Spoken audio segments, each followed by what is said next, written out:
자, 미 해군 항모 20척 체제로 갑니다. 이런 예상인데요. 압도적인 물량 공세로 전 세계를 뒤덮을 것 같습니다. 이런 지금 계획을 진행하고 있는 미 해군의 모습, 들어온 소식 지금부터 브리핑 알려드리겠습니다. 자, 미군이 차세대 항모 전단 구성 연구에 착수했습니다. 이게 3월 10일 현지 시간이죠. 우리 시간으로는 3월 11일 브레이킹 디펜스에 보도가 됐는데 내용 한번 보시겠습니다. 자, 미 해군이 미래 항모 2030TF로 명명된 연구단을 다음 주에 발족할 것이며, 이들은 중국과 러시아가 배치 중인 차세대 잠수함과 장거리 정밀 타격 무기로부터 미래 항모가 어떻게 생존하고 대응할 것인지에 대한 연구를 6개월간 실시할 것이다. 이 사업에 정통한 두 소식통들은 미 해군이 2030년 이후 위협에 초점을 맞추고 연구를 진행하고 있으며, 해군 건함 사업의 의사결정에 수년의 시간이 걸리는 점을 감안하면 이 연구가 차세대 항공모함의 형태와 성능, 건조 수량에 큰 영향을 미칠 수 있다고 강조했다. 토마스 무들리 미 해군청장은 현재 계획된 4척의 포드급 외에 이 항모를 추가로 건조할지 여부는 알 수 없다라며, 이번 연구 결과에 따라 미 해군 미래 전력의 모습이 완전히 달라질 가능성을 시사했다라고 브레이킹 디펜스가 보도를 했습니다. 자, 여기에서 지금 이런 연구 TF를 지금 만들겠다. 6개월 동안 앞으로 미 해군이 항모 전력을 어떻게 할 건가, 이거 정하겠다라는 건데, 사실은 이제 제로 베이스에서 시작하는 게 아니고 지금 3가지 안을 연구 용역 그리고 연구를 통해서 일단 3가지 안을 도출해 냈습니다. 그 중에서 하나를 픽하는 게 아니고 그 중에서 픽을 할지 아니면 그 3개를 섞어서 하나의 새로운 안을 도출해 낼지, 아무튼 이 미래 항모 2030TF에서 앞으로 정말 이 미 해군이 어떤 항모 전력을 구축할 것인가라는 결론을 낸다라고 합니다. 그래서 지금 미 해군이 니미츠급 항공모함 10척을 가지고 있고, 그리고 이제 제랄드 포드급 항공모함을 건조를 하고 있지 않습니까? 그래서 첫 번째 항공모함인 제랄드 포드는 이미 전력화 작업에 있고, 그리고 두 번째 항공모함 존 F 케네디, 세 번째 항공모함 엔터프라이즈 건조 중이거나 지금 건조 작업 전력화 작업 중이죠. 그리고 네 번째 함까지 계약이 되어 있는데, 이 계약되어 있는 4번째 함까지는 그대로 가는데, 계약이 됐으니까 그 다음부터는 어떻게 될지 모른다. 건조할지 안 할지, 또는 건조하더라도 어떻게 될지, 완전히 지금 미국의 항모는 제로 베이스에서 그냥 전면 재검토한다 라는 거예요. 그러면 이제 어떤 식으로 될지 한번 보도록 하겠는데, 그럼 이 연구의 베이스에 깔려있는 미국의 어떤 그 위협이라고 하는 것들이 바로 이런 겁니다. 이런 것들을 베이스로 이런 위협이 있으니까 우리 좀 바꿔야 된다, 이런 거예요. 일단 적성국의 극초음속 미사일의 대량 배치입니다. 장사정, 그리고 극초음속 무기 개발 보급 확산인데, 러시아 같은 경우는 지르콘, 중국 같은 경우는 이제 뚱펑 ZF죠. 뚱펑 17에 들어가는 그 활공탄두 극초음속 무기들이죠. 이런 것들, 그리고 기타 국가들의 극초음속 무기 개발 확산 추세, 이런 것들을 봤을 때 우리는 대비해야 된다라는 것이고, 그리고 또 역시 적성국의 신형 잠수함이에요. 적성국 수중 전력의 질적, 양적 팽창입니다. 여기 지금 사진에는 러시아의 야센급 공격 원잠이 나와 있는데, 이런 원잠들이 과거에 비해서 아주 조용해지고 성능이 더 강화됐다. 중국 같은 경우도 093의 개량형, 이런 것들은 수준이 좋다. 그래서 우리 대비해야 된다. 그리고 이렇게 리튬 이온 잠수함 보급 확대. 이건 이제 재래식 잠수함인데, 지금 일본의 오류함이 이제 리튬 이온 잠수함 스타트를 끊었죠. 그러면 앞으로 이제 우리 한국의 장보고 3 또 역시 이제 리튬 이온하고 이렇게 AIP하고 병렬로 갈 텐데, 이런 식으로 이제 앞으로 리튬 이온이 보급화되면 더 조용하고, 그리고 더 오래 자망할 수 있는 그런 재래식 잠수함이 늘어난다. 즉 위협이 늘어나는 거 아니냐. 그리고 이제 항공모함, 스텔스기를 탑재하는 항공모함이 등장하고 있다. 적성국이 중국의 차세대 항공모함에 J-20 스텔스기죠. 그 J-20이 탑재가 확정됐다. 그리고 러시아도 차세대 항공모함 건조 사업이 유력하다. 그리고 그 외의 국가들이 경항공모함 보유국이 증가 추세에 있다. 이렇게 돼서 미국의 해군력과의 격차가 좁혀지고 있다. 따라서 우리는 그 격차를 다시 버려야 된다. 이런 시대 요구죠. 그래서 변화하는 이 작전 환경에 따라서 항모 11척도 빠듯하다는 겁니다. 지금 현재 오바마 시대에는 항모가 1척이었는데 지금 트럼프 시대에 와서 이제 항모가 11척이 되었죠. 그런데 그 11척도 빠듯하다. 왜냐? 이제 전 세계 지구를 이렇게 놓고 보면 여기 한반도 그리고 중동 이 지역에는 항모 한 척씩을 상시 배치해야 된다. 그러니까 여기는 상수다, 상수. 그러면 나머지 9척을 가지고 돌려야 되는데 이 한반도와 이 중동 지역은 언제 전쟁이 일어날지 모르기 때문에 여기 한 척 가지고 전쟁을 할 수 없으니까 이 두 지역을 상시 배치되어 있는 이 두 지역을 백업하는 예비 전력이 필요하다. 그러면 네 척이 이 두 지역 때문에 묶인다.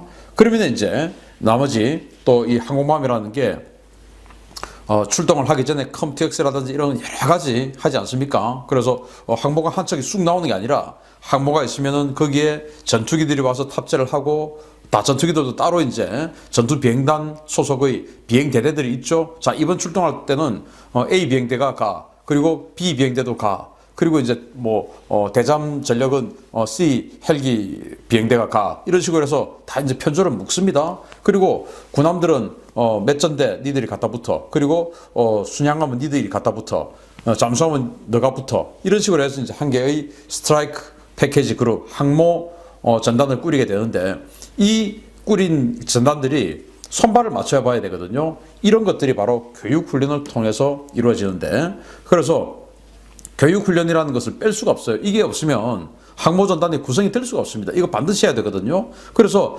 바다에 떠 있다고 해서 바로 너 바다에 떠 있으니까 바로 전쟁해 할 수가 없어요. 이 이제 손발 맞춰보는 시간, 교육훈련이 필요합니다. 자, 그리고 이제 9개월씩, 6개월씩, 예를 들어서 지금 이제 호르무즈 앞에서 6개월씩 작전을 했습니다. 그래서 미국으로 돌아갑니다. 휴식해야죠. 휴식할 동안 또 정비해야죠. 예를 들어서 로널드 레이건 항공모함이 지난 7개월 동안 이 원자로 관련된 이 핵 폐기물 관련 수리를 했거든요. 이런 것들, 그런 야전 정비들, 또 간단 정비들, 창정비가 아니고 오버홀이 아니라 하더라도 이런 수리, 정비, 휴식 이런 게 필요합니다. 그게 또 이제 한 세 척이 필요하죠. 삼직제로 돌아가니까. 그리고 이제 지금 조지 워싱턴 항공모함처럼 아예 선체를 잘라가지고 원자로를 완전히 교체하는 작업, 이 연료 교체 작업을 하는 게 또 하나씩 필요합니다. 그러다 보니까 항모가 11척이 있어도 이게 빠듯하게 돌아가는 것이죠. 그래서 중동이나 한반도 지역에 하나의 전쟁을 완전히 포기하면 나머지 한쪽 지역에 한 3대 정도의 항공모함을 집중시킬 수가 있고, 그러지 않으면 완전히 빠듯하게 돌아가는데 동시다발적으로 전 세계에서 막 사건이 터지면 대응을 할 수가 없는 거예요. 그래서 전 세계에서 문제가 생길 수 있는 공간이 자, 여기 대만이죠. 그리고 남중국해가 또 있습니다. 그리고 지금 시리아 이 지역에 아주 그냥 화약고죠. 그리고 흑해 지역도 마찬가지죠. 그리고 지금 이제 이 발트해 지역에서 러시아가 계속 지금 압박을 하고 있죠. 또 베네수엘라 언제 미국이 군사력 투입할지 모릅니다.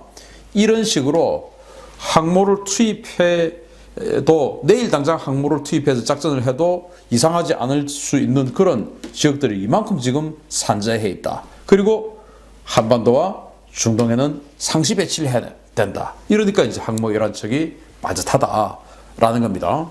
그런 상황에서 주변국은 전력을 증강해서 미국과의 격차를 줄이고 있다. 그럼 어떻게 해야 돼? 더 만들어야 된다. 이제 이겁니다. 자, 그래서 이제 세 가지 그룹에서 이렇게 연구를 따로따로 했는데 이 세 가지 그룹들 중에서 하나를 픽하는 건 아니고 이 중에서 하나를 선택을 할지 아니면은 세 개의 안을 섞어서 할지는 모릅니다. 이 2030 항모 TF가 알아서 결정할 거예요. 그러면은 세 가지 안은 이 연구 영역들을 한 건데 어떻게 나왔냐 한번 보겠습니다. 근데 이 공통점은 있어요. 항모 대량 도입이 필요하다. 지금 가지고는 안 된다. 이 공통점이 있고 따로따로 이제 차이점은 큽니다. 제법 큽니다. 한번 보겠습니다. 첫 번째 그룹인데 미 전략 및 예산 평가 센터라는 연구소에서 마련한 연구안입니다. 이거 이제 통상 동력 방식의 5만 톤급 캐토바 항모 대량 건조하자. 그리고 차기 호위함 즉 FFGX 방공 능력을 강화해서 미니 항모와 편조해서 운용을 시키자라는 겁니다. 자, 그러니까 지금은 이제 핵 추진 항공모함들이지 않습니까? 슈퍼캐리어들이 니미츠급 그리고 포드급 이런 게 핵 추진 항공모함인데 이거를 스탑을 시키고 제랄드 포드 내측에서 스탑시키고 통상동력 항공모함 5만 톤급 항공모함을 대량 건조하자. 그래서 총 20척 정도의 항공모함으로 가자라는 거예요. 그래서 5만 톤급 정도의, 그러니까 지금 이제 샤를 드골 항공모함보다 좀 크고 영국의 퀸 엘리자베스 항공모함보다는 약간 작고 뭐 이런 정도의 항공모함을 만드는데, 그렇지만 퀸 엘리자베스처럼 스키 점프대 방식이 아니고 사출기 방식으로 쏘아주는, 그래야 조기 경보기도 운영하고 이렇게 되니까. 그래서 이런 캐터바 방식의 항모를 대량 건조해서 한 16척 건조하자. 그리고 슈퍼 캐리어는 이 4척, 포드급 4척에서 스톱시키자. 그렇게 해서 장기적으로 2030년, 2040년, 50년 때는 슈퍼 캐리어는 4개, 나머지는 전부 5만 톤급으로 가자. 이런 식으로 하는 겁니다. 근데 미 해군이 이제 안 좋아하죠. 왜냐? 슈퍼 캐리어를 좋아하죠, 미 해군은. 그렇지만은 5만 톤급 캐터바 방식, 이건 또 이제 미 해군이 선호하는 안이에요. 자, 그리고 이제 마이트 코퍼레이션이라는 곳에서 마련해놓은 안은 또 이렇습니다. 노후 항모를 개량하자. 그러니까 니미츠급 이거 퇴역시키지 말고 개량해서 계속 쓰자. 그리고 여기다가 추가해가지고 통상동력 항공모함, 그러니까 과거에 키티워크 이런 것들 있지 않습니까? 그 키티워크 같은 그런 통상동력 항공모함을 2척을 또 따로 만들자. 새로 신형으로 만드는데, 과거 키티워크만큼 그렇게 큰 거 말고 퀸 엘리자베스 영국의, 그래서 한 7만 톤 정도 되는 통상동력 항공모함 2척 만들어서 가격 좀 다운해서 그렇게 해서 항공모함 14척 체제로 가자. 그 대신 이렇게 돼도 항모가 숫자가 부족하니까 미사일 256발, 그리고 레일건, 포탄 1000발 장착한 레일건, 이런 아스날십을 대량 건조해가지고 전투를 하는 방향으로 해군 함대를 한번 만들어보자. 아스널십 나왔어요. 근데 이제 이것도 미 해군이 별로 안 좋아한답니다. 그리고 이제 미 해군 연구소와 랜드 연구소가 합동으로 연구한 안입니다. 요거 이제 가능성이 높은데, 여기에다가 제가 봤을 때 여기에다가 이거를 섞은 안이 되지 않을까. 통상 동력 방식 5만 톤급 이거 섞은 안이 되지 않을까 좀 예상을 해봅니다. 자, 여기는 F-35B를 탑재하는 4만 5천 톤급 경항공모함을 10척 이상 건조하자. 그래서 기존 항공모함 전단에 경항공모함 한 척, 그리고 FFGX 이 호얌이죠. 이거 2척 추가해서 전력을 강화하자라는 거예요. 그러니까 기존에 있는 항모 전단 슈퍼 캐리어 11척 외에 다시 이 4만 5천 톤급 경항공모함을 10척 이상 건조해가지고 항모 전단을 슈퍼 캐리어 하나, 니미츠급, 그리고 포드급 항모 하나, 거기다가 4만 5천 톤급 경항공모함 하나 갖다 붙여서 항모 2척 체제로 완전히 대함대를 만들자. 이게 지금 미 해군과 랜드 연구소의 안이에요. 그래서 뭐 미 해군하고 랜드 연구소가 했으니까 뭐 이게 조금 더 선호도가 높겠죠. 그러나 4만 5천 톤급 항공모함이 이 지금 아메리카급 항공모함, 강습 상륙함이죠. 그런 식으로 간다면 조기 경보기나 이런 것들을 운영할 수가 없지요. 또 전투기 같은 경우도 이 수직이 착륙 버전 이거 외에는, 즉 F-35B 외에는 할 수가 없죠. 그런데 미 해군이 앞으로 지금 구상 중인 6세대 전투기, 그리고 그 MQ-25 같은 이런 것들을 운영하려고 하면 캐터바 사출기가 있어야 됩니다. 그러니까 이거는 장기적으로 미 해군이 2040년, 2050년대 이런 것들을 가지고 독자적인 함대를 구성해서 따로따로 작전을 하기에는 사실은 모자라죠. 그래서 저는 이것보다는 이러한 방식에다가 이 통상동력 방식 5만 톤급 캐터바 항모, 재래식 항모 5만 톤급짜리 이거를 갖다 붙여서 하는 안이 나오지 않을까. 제가 해군 TF-2030이라면 저는 그렇게 주장하겠어요. 자, 이런 안이 지금 나와 있고 이거를 선택을 할지 섞을지 이제 지켜볼 일이 남았습니다. 6개월 후에 결론이 납니다. 자, 그래서 본격화되는 강습 상륙함의 경항공모함입니다. 이게 이제 아메리카급 강습 상륙함인데, 와스프급 강습 상륙함 후속 모델로 전력화가 진행 중인 4만 5천 톤급 강습 상륙함인데, 상륙정 수용 공간인 웰덱을 없애고 항공기 운용 능력에 중점을 둔 상륙함으로 재해 임무 투입 시에는 F-35B 전투기 20대와 헬기 24대를 탑재하는 경항공모함 임무 수행이 가능한 그런 항공모함이에요. 4만 5천 톤. 4만 5천 톤이면 프랑스의 샤를 드골 항공모함하고 덩치가 같죠. 그러니까 항공모함을 얼마든지 할 수 있습니다. 특히나 이 아메리카급은 이 밑에 이 내부 공간을 상륙정을 실을 수 있는 공간 다 없애버리고 아예 전부 다 항공기만 운용할 수 있는 그런 경납고 수리시설 또 보급소 이런 것들로 다 꾸며놨어요. 완전히 항공력. 그런데 그 항공력을 헬리콥터 위주로 운영할지 아니면 이제 전투기 위주로 운영할지 이거는 임무 투입에 따라서 바꿀 수 있는 그런 시스템으로 만든 게 아메리카급 강습 상륙함인데 지금 1번함 전력화되어서 우리 지금 7함대로 왔죠. 그래서 사세보에 있습니다. 2번함 지금 이제 전력화 작업 중이고 3번함 건조 중이고 지금 그런 식이에요. 원래 8척이 지금 예상이 되어 있는데 이거 어떻게 될지 모릅니다. 완전히 제로 베이스로 한다고 했으니까. 자, 그런데 이번에 이제 그 태국에서 열린 코브라 골드 훈련 때도 역시 이 아메리카 상륙함이 들어갔는데 여기에서 이런 식으로 F-35B를 활용한 이 제해함 위주로 활용을 했다라고 합니다. 자, 이 아메리카급을 이제 완전히 바꿔서 아예 항공모함으로 개조를 해버리자라는 안도 있는 겁니다. 자, 그렇게 되었을 경우에 이제 이게 지금 떠돌고 있는 그런 CG인데 이런 식으로도 개조가 되지 않을까라는 거예요. 경항모 CV 라이트 대량 건조. 그래서 아메리카급에다가 이런 식으로 이 밑에가 이제 아메리카급이죠. 이걸 이런 식으로 개조해가지고 마치 일본이 이즈모를 항공모함으로 개조를 해버리듯이 이런 식으로 개조를 해서 이게 전방에 보면 사출기가 되어 있어요. 그래서 전방에서 사출기로 전투기를 띄우고 여기 이제 어레스트 와이어를 장착해서 여기에서 이제 착함을 시키고 이제 이런 방식 이제 이렇게 개조를 하자. 그래서 슈퍼캐리어 11대 11척 그리고 아메리카급 그래서 45,000톤급 이 캐토바 방식, 사출기를 사용할 수 있는 캐토바 방식. 그래서 고정익 전투기 24대를 탑재할 수 있는 경항공모함 10척 뭐 이런 식으로 해서 완전히 20척 이상의 항공모함으로 가자. 이제 이런 안인 거죠. 미 해군이 가장 선호하는 안인 것 같습니다. 자, 그러면서 이제 그럼 호위 세력이 필요하죠. 그래서 미니 항모의 호위 전력으로 대량 건조 예상되는 FFGX입니다. 이제 지금 미국 같은 경우는 CG 그러니까 순양함이 있죠. 타이콘데르가급 순양함. 그리고 DDG 그러니까 구축함이 있죠. 알레이버크급 구축함. 그 밑에 이제 호위함 새로 사업을 하는데 FFGX죠. 이게 바로 4세대 호위함 사업인데 사실상 실패한 것으로 평가되는 연안전투함 즉 LCS 사업을 대체하는 신형 호위함 도입 사업입니다. 알레이버크 플라이트 3A급 구축함의 절반 가격으로 고성능 호위함을 다량 획득하는 사업인데 오는 2030년까지 20척 이상이 전력화될 예정입니다. 자, 여기 보시면 위상 배열 레이더가 다 붙어 있습니다. 이게 이제 스파이6 AMDR 들어가는 그것을 간략화한 버전인데 지금 뭐 방공 능력으로 따지면 현재 스파이1F 정도의 능력을 발휘한다라고 해요. 한 10개 이상의 표적과 동시 교전 능력을 가지고 있으니까.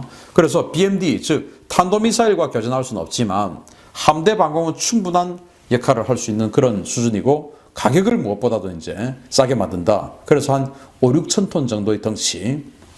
이제 이런 것들을 일단 이제 2030년까지 기본적으로 20척 확정되어 있는데 앞으로 이것을 대량 건조해가지고 이제 항공모함 전단마다 순양함 그리고 알레이버 구축함 그리고 이 FFGX 이렇게 섞어서 이렇게 좀 물량을 많이 해서 왜냐 알레이버 플라이트 3A 이게 이제 비싸니까 이렇게 해서 물량을 좀 맞춰가자. 그렇게 해서 이제 호위 전력들이 많아야 되니까 항모가 20척이 되면 이런 식으로 좀 그 탄도탄은 여기 갈 수 없지만 가격이 싼 방공함을 다량 건조하자. 이런 안이 바로 이 FFGX 사업입니다. 이거 지금 이미 스타트를 했어요. 그렇게 해서 항모 호위 세력을 확충하자라는 안입니다. 자, 그렇게 해서 트럼프 대통령의 355척 함대 구상. 자, 이게 트럼프 대통령의 선거 공약이었습니다. 함대 355척으로 해군력 가겠다. 왜냐? 우리가 오바마 시대에 해군력이 축소돼가지고 이 그레이트 아메리카의 위상이 지금 떨어져 있다. 그래서 우리 미국은 해군력으로 이 위세를 떨친 그런 나라이기 때문에 해군력을 부활을 시켜야 된다.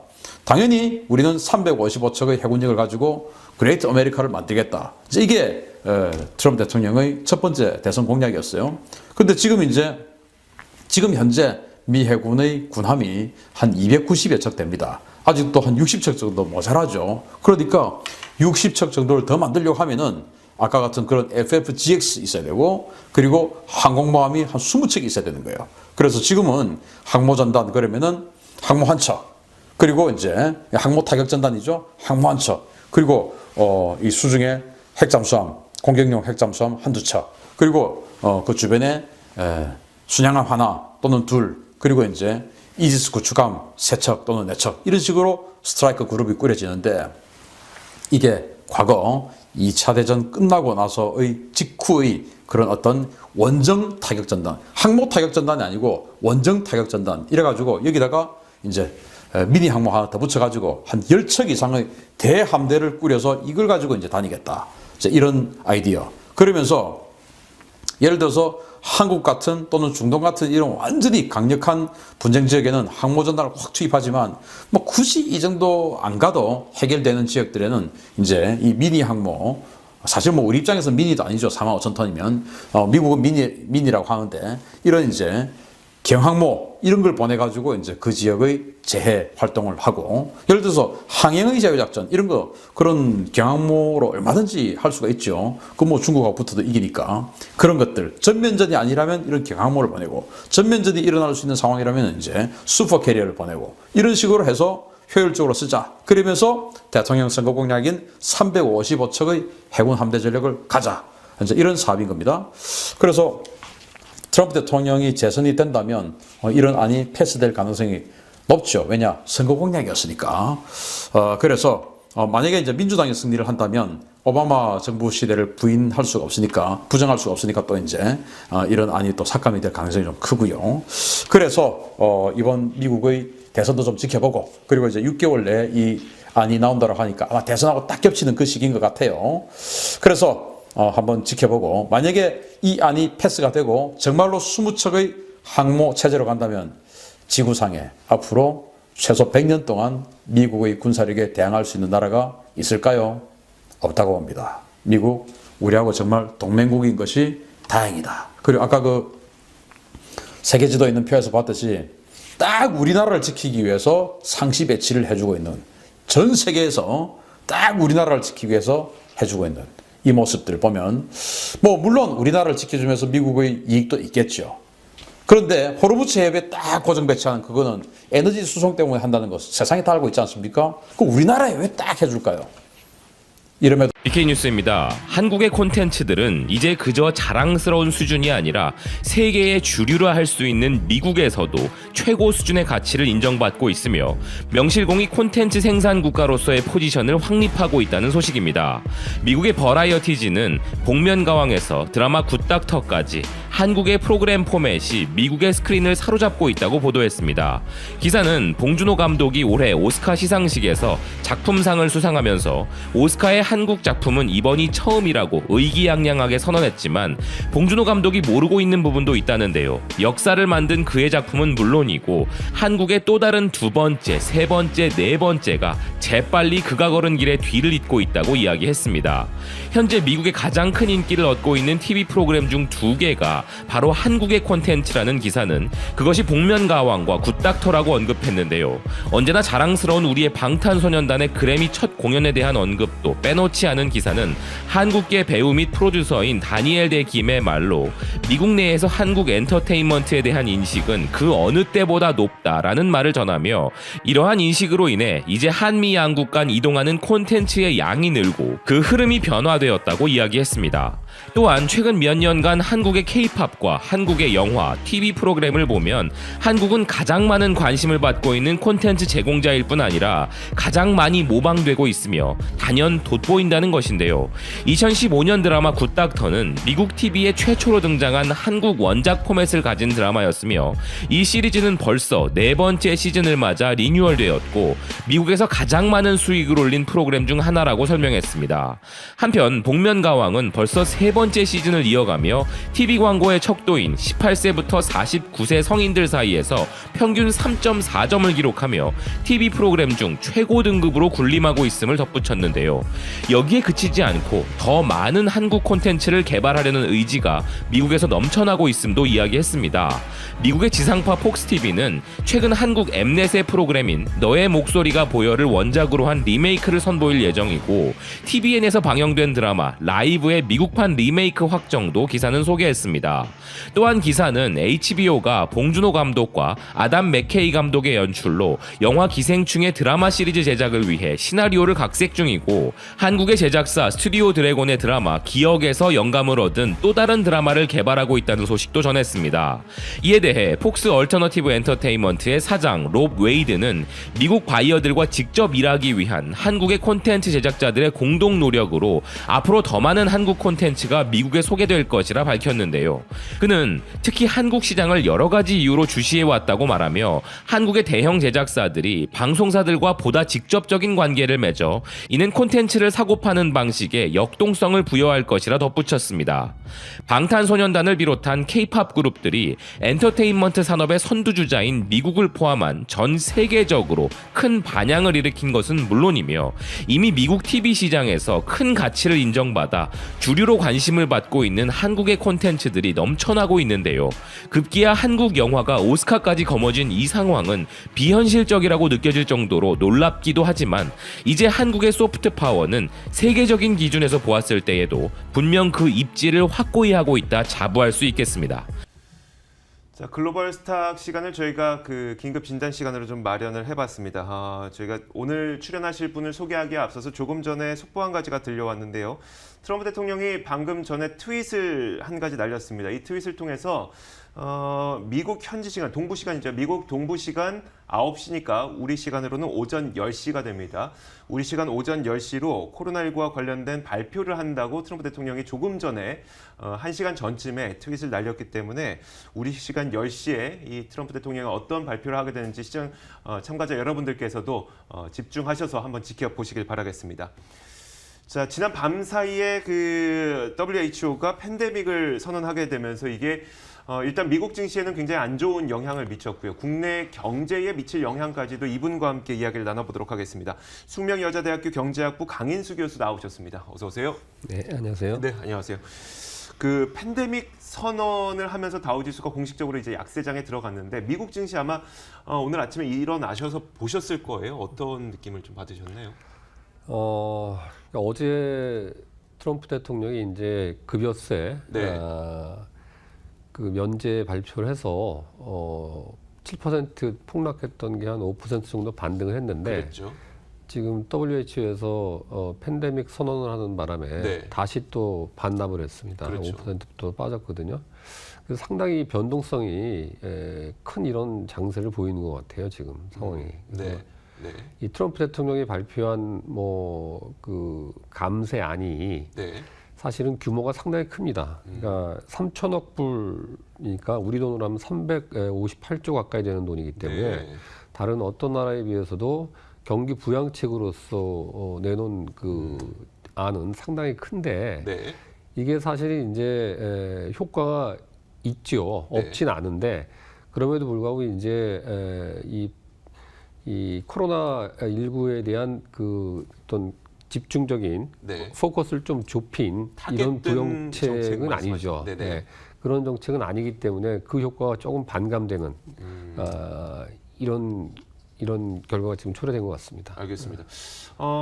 그럼 교수님 생각은 좀 어떠신가요? 사실 어제 그 외신을 통해서 전해졌던 감세는 사실 감세에 대해서 논의를 해보겠다라는 거였었고, 그럼 실제로 감세를 하겠다 이건 아니었기 때문에 또 오늘은 실망하는 모습도 있었거든요. 심지어 그 공화당 내에서도 우리 당조차도 지금 감세는 그게 딱 정확한 정책인지는 모르겠어라는 반응이 좀 나왔다고 해서요. 예, 공화당 내에서도 이제 아까 말씀드린 것처럼 지금 급한 부분이 네네. 어떻게 보면 코로나19에 대한 대응책 어떤 포커싱된 네. 집중적인 어떤 지원인데 그게 좀 이렇게 희석이 되는 효과가 있고 네. 어떻게 보면 이제 뭐 공화당 내부에서도 반발이 나왔지만은 민주당에서 반발한 거가 사실 이게 어떻게 보면 재선이 11월 달에 그렇죠. 이제 대통령 네. 선거가 있는데 뭐 그거를 겨냥한 뭐 어떻게 보면 이제 트럼프 입장에서는 이제 일석이조 효과를 노리고 내놓은 발표 아니냐. 네. 그래서 이런 거에 대한 반발이 지금 있습니다. 그래서 아직 확정적으로 이제 시행이 될지 여부는 두고 봐야 될 것 같습니다만은. 네. 근데 지금 트럼프가 발표를 했고 또 상황이 나빠지고 있기 때문에 네네. 가지 않을까 싶습니다. 그런 방향으로. 감세는 감세 일단 방향으로. 할 것 같다. 네. 알겠습니다. 교수님께서는 그 보시기에 미국에서 지금 만약에 정말 코로나19에 그 타겟된 그 정책을 생각해 본다면 어떤 것들을 생각해 볼 수 있을까요?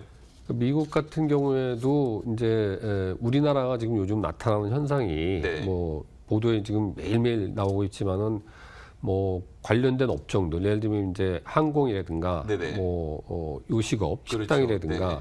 아니면 뭐 관광 네. 또 문화산업 관련된 이런 네. 것들이 지금 아주 엄청난 타격을 그렇죠. 받고 있거든요. 네. 지금 뭐 우리나라 같은 경우에 이제 소상공인들 중심으로 해서 뭐 학원 같은 데 포함해서 네.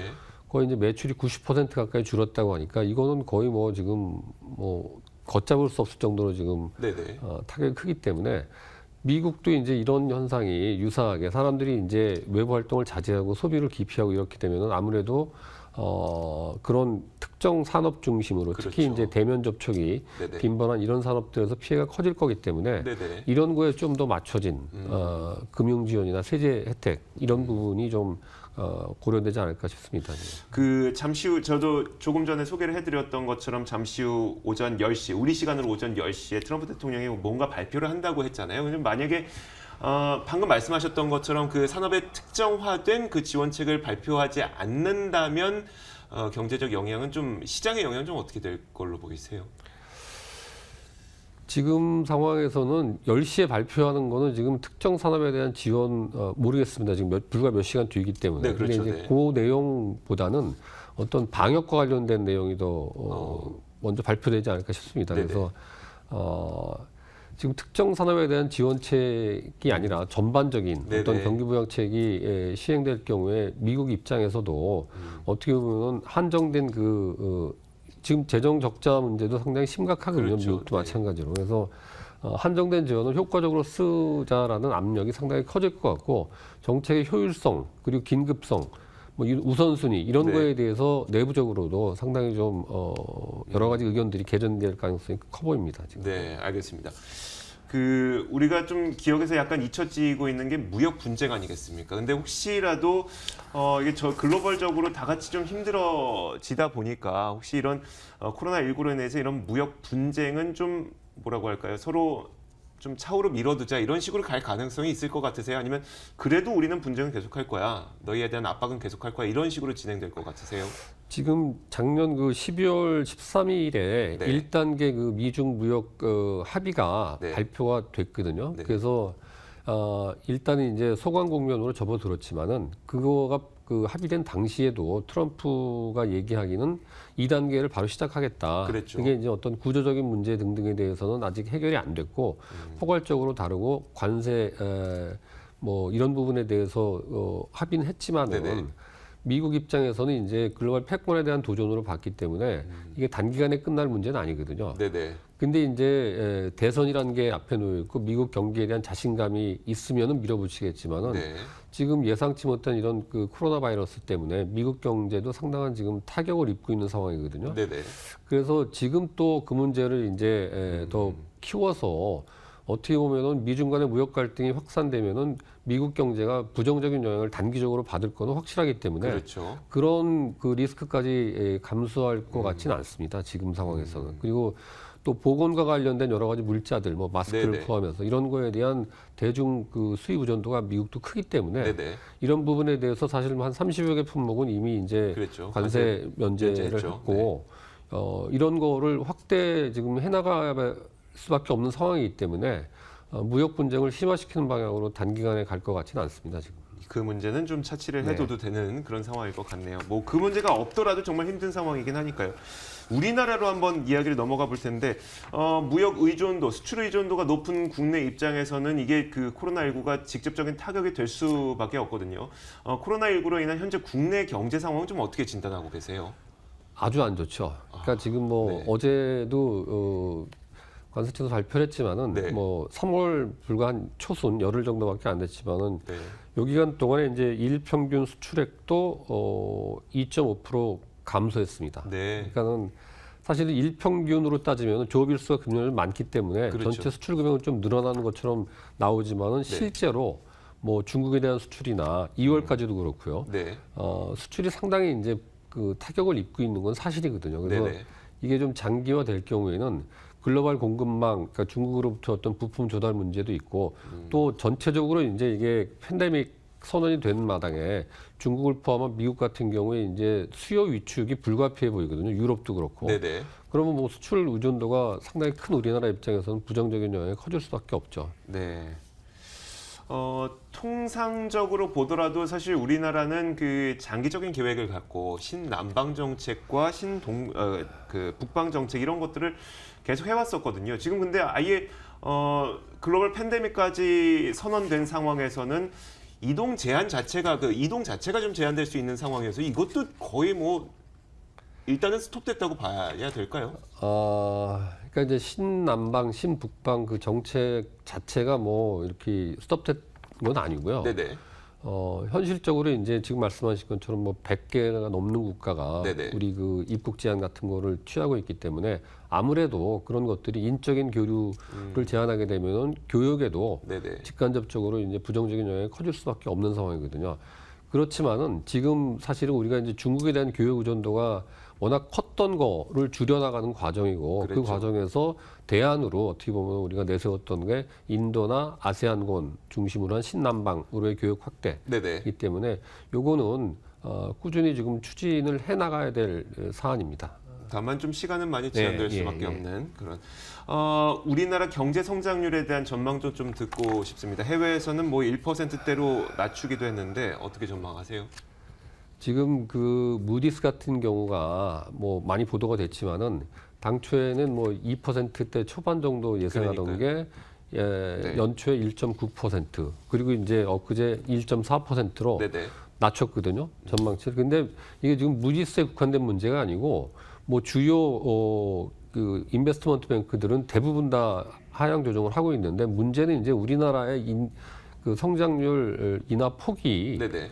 너무 커요. 그러니까 다른 나라에 비해서. 물론 그러니까요. 네. 전체적으로 다른 나라도 이제 부정적인 영향을 받을 걸로 봐서 세계 경쟁률도 한 0.2%포인트 낮췄지만은 네네. 지금 말씀드린 것처럼 우리나라 같은 경우에는 거의 뭐 아주 부정적으로 보는 데는 뭐 1% 밑으로. 그러니까 이런 팬데믹이 한 6월까지, 네네. 2분기까지 지속될 경우에는 1% 밑으로도 떨어질 거다라는 이런 부정적인 견해도 있거든요. 더군다나 기존에 이제 우리가 한 2% 정도 전망이 됐었으니까 1%라면 거의 반토막을 낸 반토막이죠. 거죠. 네. 반토막. 그게 이제 사실 이 코로나 바이러스뿐만이 아니라 뭐 아시겠지만 이제 석유가가 네네. 급락한 거가 이 글로벌 침체의 또 이제 한 가지 어떤 방아쇠 역할을 하고 있거든요. 그래서 네네.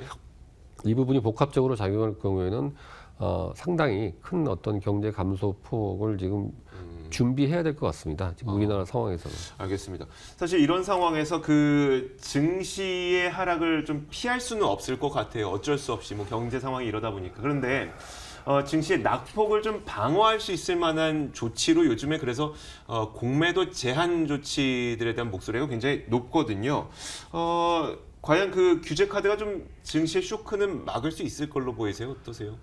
그게 이제 뭐 어제 드러났지만은 네. 사실 이제 정부가 공매도 과열 종목 지정제도 강화안을 발표를 했거든요. 네네네. 그래서 한 11개 종목 정도에 대해서 2주 정도 이제 제재 조치를 취했는데 네. 발표 뭐 난 당일날 사실은 이제 주가가 오히려 그렇죠. 네. 우리가 1,900 밑으로 지금 일시적으로 떨어졌다가 네네. 오늘 또 개장을 해봐야 알겠지만 아마 오늘 또 뭐 미국 영향도 있고 팬데믹 영향도 있고 그래서 더 떨어지지 않을까 싶거든요. 그래서 네네. 사실은 이제 공매도를 전면적으로 이제 당분간 금지를 시키는 게 맞지 않냐라는 이런 주장들을 이제 민간 부분에서 많이 했는데 네네. 정부에서 이제 대외적인 어떤 그 신인도 문제도 있고 그렇죠. 네. 이런 것 때문에 이제 좀 제한적으로 그 조치를 취했던 것 같아요. 그래서 네.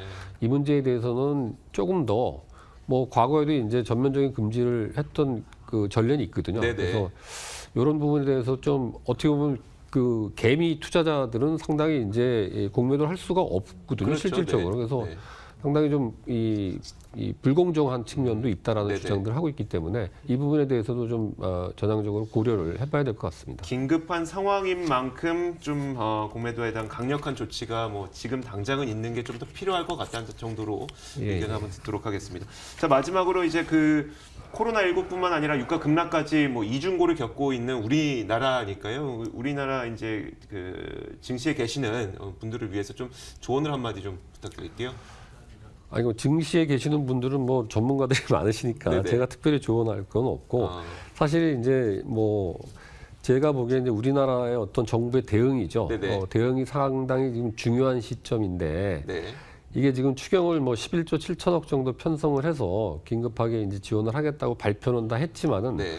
그 내용들에 대해서 상당히 좀 이렇게 문제 제기를 하는 분들이 많이 있거든요. 네네. 그래서 일단은 이제 한정된 예산을 우리가 가장 효과적으로 써야 되기 때문에 결국에는 우선순위가 정해져야 되는데 네네.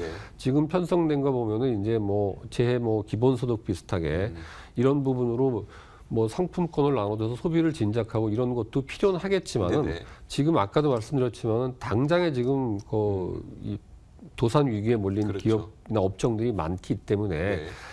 이 분야가 평상시에 문제가 있었던 분야라면은 사실 이제 지원을 하는 거에 대한 정당성이 좀 결여될 수도 있지만은 네네. 지금은 이제 그런 상황은 아닌 것 같거든요. 어떤 특정한 사건 발생으로 인해서 예상치 못한 피해를 받았기 때문에 이런 부분에 대한 직접적인 지원 확대가 우선적으로 좀 더 필요한 거 아닌가. 네네. 뭐 그런 의견입니다. 네, 알겠습니다. 지금까지 숙명여자대학교 경제학부 강인수 교수와 함께 이야기 나눠봤습니다. 오늘 말씀 고맙습니다. 네, 감사합니다.